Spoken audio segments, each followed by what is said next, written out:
Are you stuck on the famous Tour of Heroes tutorial for Angular? If you're using the Angular in-memory web API and nothing seems to be happening, you're not alone. Let's dive into this issue together and find a solution. I completely understand how frustrating it can be when everything seems to be set up correctly, yet nothing works. You installed the dependency and there are no errors, but the API server just isn't responding. This is a common hurdle many developers face.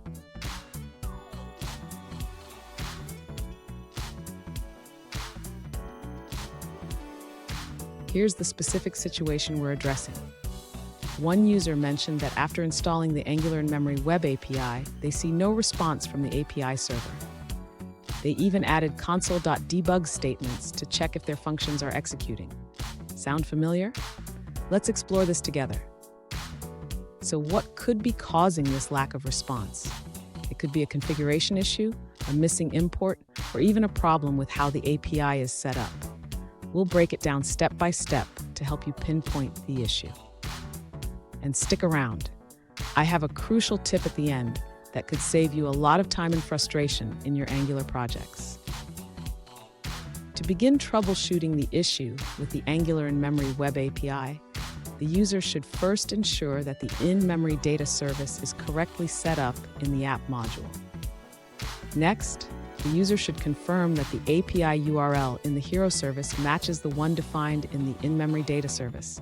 This is crucial for the API to respond correctly. The user should also check if the HTTP module is correctly imported in the app module. This module is essential for making HTTP requests. Finally, the user can add some logging to the getHeroes method in the hero service to see if the request is being made and what the response is.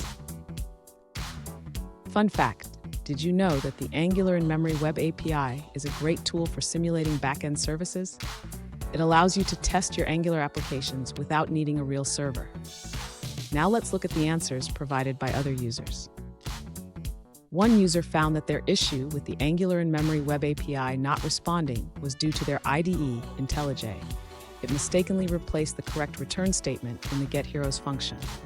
The user corrected it by removing the unnecessary promise and directly returning the HTTP call.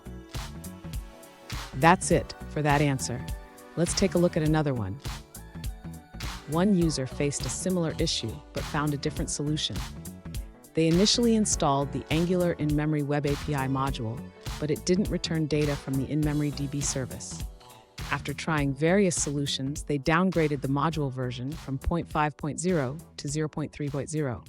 They deleted the existing folder and reinstalled it, which resolved the issue and allowed them to see the data in the browser.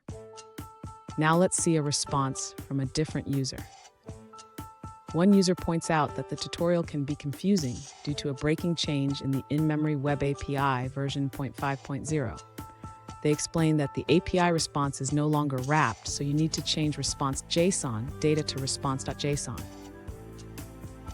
Let's take a look at an answer from another user.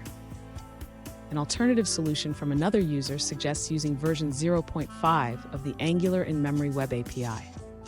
First, update your package.json to specify Angular in-memory web API version 0.5. Then, remove the existing Angular in-memory web API from your node modules folder. Finally, run the npm install command to reinstall it and start your project. Let's take a moment to review another user's answer. One alternative solution provided by a user is to change the heroes URL in your hero service. Instead of using API/heroes, they suggest using a localhost 880/8/heroes. This adjustment may help in getting a response from the API server. Here's the tip I promised. Always check your console for any silent errors or warnings. They can provide valuable insights into what's going wrong. And there you have it. With these steps, you should be able to troubleshoot the Angular in-memory web API issue. Remember, debugging is part of the process. If you found this video helpful, please subscribe for more tips and tricks.